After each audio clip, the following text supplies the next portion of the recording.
It's official. We are real estate agents and we are witnessing a change in homes. Is the home cinema dead? Stay tuned.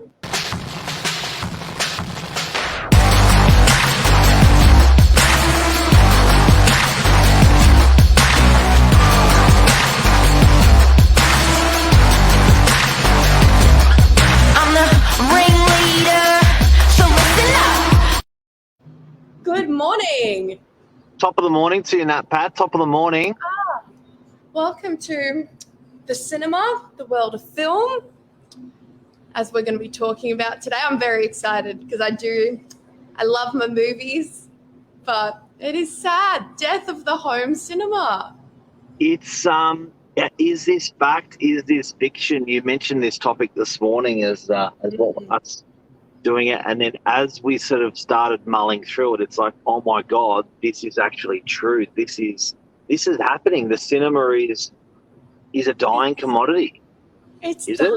I think it is, sadly. Like I like going to the movies, but even so, for the people watching, when was the last time you went to the movies and what movie was it? It was like, I feel like it's such a thing it's not so common anymore. And I think a big factor in that, as we were talking about off air, is the introduction of streaming services, which is a huge factor in how we consume media. So just for people that are watching, the home cinema typically was a pretty big room. It was like a 4x4 or a 4x5 room, a bit bigger than a bedroom. It had the cushy couch, or it had the proper movie chairs with a proper projector. Used to look like this, and you used to get your mates in there, and you'd be a bit of a hero, and everyone would be pretty excited, and one of your mates would fall asleep and ruin the movie night, and you used to get your girlfriends in there, decide on a movie. But the gap started getting bigger. So where it used to be something that we used to use on a regular basis to watch sport or television, now it seems to be it's dying, and it's pretty hard to motivate the family to get the family in there. And you reckon streaming services?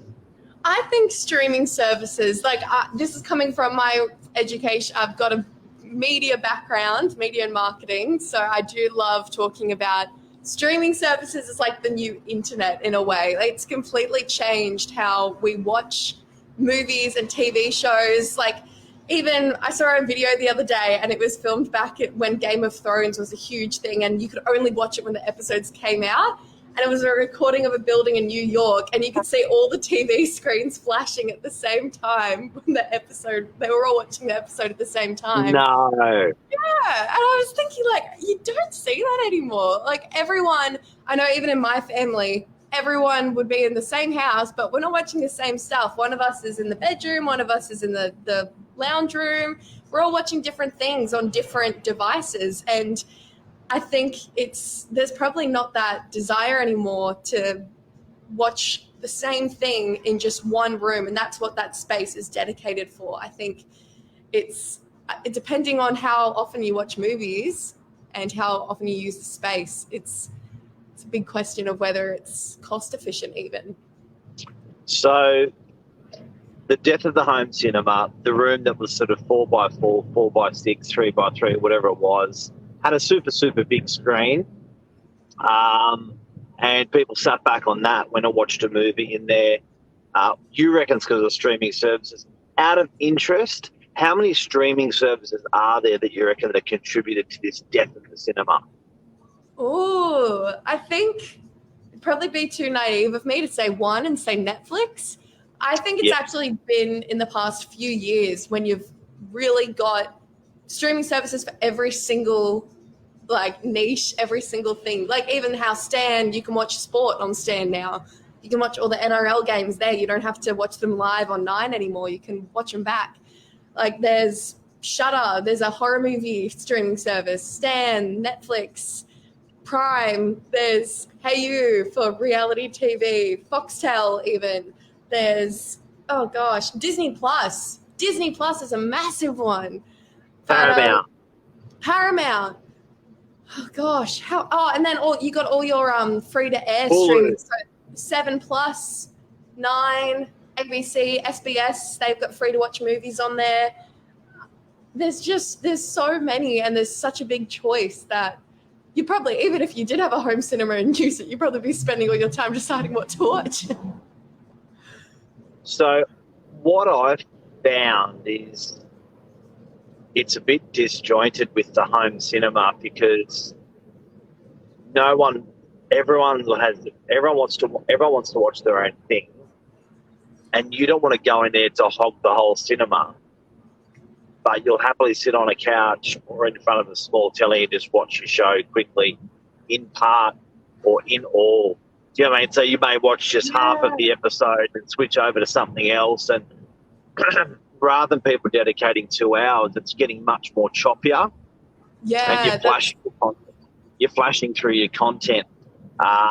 In between, you're stopping on your pace, grab something to eat, grab a drink, check your emails, check your SMSs, check your WhatsApp. So, it seems like it's just been chunked down now. And the cinema, the purpose of the cinema and that dedicating 2 hours for 4 people or 5 people in a home, everyone's like, nah. No. I know. It's a lot. Like, even I went to the movies the other day with my sister, and it was it's just a completely weird experience. Like, I haven't been for ages, and it's just, I don't know, like, even if I did have a home cinema, I'm probably the type of person that would just go to the actual, like, movies to watch something, because I think you're probably going to get more of a community experience there, like the vibe of, like, sitting down, you're there to watch it, whereas with a home cinema, you do have the option to go to the bathroom, go on your phone, be as loud as you want. So the home cinemas died. The big cinemas still seems like it's still bigger than ever. Now, you reckon COVID's got something to do with this? Yeah, well, because if anyone's interested, Domain released an article about this morning. This is where the inspiration came from, if anyone wants further info. But I think COVID-19, it really made, I think, the option for having a dedicated study or home office has become a lot more desirable than a home cinema per se. I think that, partnered with the rise of streaming services and casual viewing, I think has really changed how we look at floor plans now. And we probably want a bit more flexibility. So rather than having a home cinema space that might not get used, even converting it into a media room or a guest room or just a home office. I think with COVID, people want those spaces that are really, really functional because they were being in their homes for so long. So the red curtain has been replaced by the green screen. Yeah. Oh, you could definitely say that. Well, look at how many times the house now will pump out a Zoom meeting or a Microsoft Teams meeting or some sort of meeting, and you have your what's in my background? Is this okay where I am? Is the light all right? And is there no family photos on the wall? I think everyone's done that. You're not going to have a Zoom meeting in a home cinema. That's why media rooms, like, as you know, I'm a big part of looking at the floor plans, making floor plans, designing them. And I cannot remember the last time I saw a home cinema on a floor plan, but media rooms I've seen a lot. And I think it's because there's that flexibility. It can be a home office if need be. It can be a place to do Zoom meetings. You can casual watch in there. And I think it's a lot more open, whereas with a home cinema, everything's black and dark and you only use it for that purpose. Media rooms have a lot more flexibility. What's Anoop got to say? Well, Top Gun Maverick was the best large screen movie in theaters this year, but it's about to stream. And that was only out at the movies, I think 2 weeks ago. And it's already hitting streaming services. And that's like on so many, you can pay a bit extra and you can watch the movie while it's still at the cinema direct at home. Like all the Avengers movies, Spider-Man, No Way Home, which was one of the top movies that was watched at the cinemas, I think this year or last. It hit streaming services really, really quick. It's interesting. So, okay, so the cinema's dying, which has then contributed, which COVID's helped. It's getting converted into an office. So this is a big change on our floor plans in Australia for people. And I think if you're building a new home, you want to have a think about what we're talking about this morning, because sometimes it's a legacy dream and it's not actually current. So you can just have dreamt of a home cinema for the last 5 or 10 years that you're going to have the house and you're going to have it. But have a good think about it before if you're building a new home, that are you really going to use it? Because by the sounds of it, I know certainly, and another thing that triggered me this morning when you spoke about it is we killed our home cinema and I didn't even realise by default. And then when you actually mention it, I was like, do you know what? You're right. Do you know what I mean? Like it's and setting up the screen, turning on the projector, turning on the sound system, closing the blinds, closing the doors. Can't be bothered. Do you know what I mean? So it's more like you may bail in to turn your telly on in that room just because it's bang, easy start, watch. And you may, or it may be an office, but certainly a cinema per se. Get out the popcorn, draw the blinds, and turn the lights off. People can't be bothered. You're right. Yeah, it's really interesting. I think like even as a kid, I always wanted a home cinema, but now like don't get me wrong, if you're like Baz Luhrmann or something, go ahead. Yeah, absolutely. Oh, what's Anoop got to say? Well, so I think there's still a place for a home theatre integrated to the living room, high-end homes and apartments. Think drop-down screens and hidden projectors. That's a really good point. So, and that goes back to what we were saying about having the flexibility in the rooms. So I think if you have a home cinema that's literally, it can only be a home cinema. The screen's there, just getting dusty because you're not using it. But I think as there is that market where like it goes back into like hidden features in houses, which I think is becoming very popular. I think we're moving away from minimalism, but we're getting towards like functional homes where everything needs a purpose. And if it doesn't, it has to be hidden or integrated in a really thoughtful way in the home. And I think that's a really good point with the projectors and hidden screens. But I do have to say, it's got to be fast. It's got to be, because I know I've just installed the drop-down screen and just about to install the drop-down projector, and I've stopped.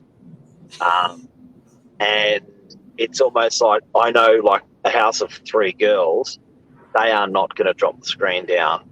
They are not going to close the blind. They are not going to turn the stereo on, projector on, and drop the projector out of the ceiling. It's only doing it for me. And then I know when I go to grab the girls to watch a movie, they're just going to go, and then they're going to go, what do you want to watch? And then you're going to go, oh, this. And they go, nah. And you go, okay, what do you want to watch? And it's going to be a girls' flick. And you're like, nah. So I reckon it's got to be easy. And this message is also for a noob. Like, I think it's nice having. It sounds really good, but the practicality of activating that cinema, building the cinema, and then activating that cinema on a weekly, daily, bi-weekly. Like, think about it. I don't know, man. I don't know. Yeah. And then, and while you're there, you're still dying to get onto to check your SMSs or your WhatsApp or break the home cinema time. Yeah. Oh gosh, I think it's very, very. It's a good point there in that comment as well. Projectors. I think TVs, like a lot of TVs, are so like innovative now that projectors are another thing that's sort of dying. And you can get mini projectors on Amazon for like $5, which is like a big thing as well. You can bring a home cinema into your bedroom, watching your streaming service on your white wall. I don't know about the quality, but I got to say, one thing that I can say out of this that we're watching on homes as real estate agents is, and from my personal home, it's got to be practical. It's got to be fast. So that is that, I know, just the warming up of a projector. Like by the time it's like 2 minutes or 4 minutes before it actually starts, and then you're like choosing like all these options. Kids and wives and just couldn't be bothered with it. So anyway, interesting. I still think there's a place for it, but our point is from today, just have a think about if you're building your home or if you're moving into a home, have a think about dedicating to a cinema only, and have a think about getting it to do 2 functions instead of just that one, because I think you're spot on that. Yeah, flexibility is the big thing with home cinemas. And being able to have a multifunctional room, I think, is the big thing. And find someone in the house who likes the same movies as you, because otherwise it'll be a very lonely watching experience. Oh, I just can't find one. Even if you're on a streaming service, and even if you're in front of a television, just finding content that everyone's happy to watch is just it's a nightmare. So anyway, hopefully Game of Thrones will help that. Yeah. Everyone can watch the one show. Thanks, good. now, Pat. Thanks, Mark. Have a great day. Goodbye, home cinemas. Yeah, bye, home cinemas. All right. See ya. Bye, everyone. Bye.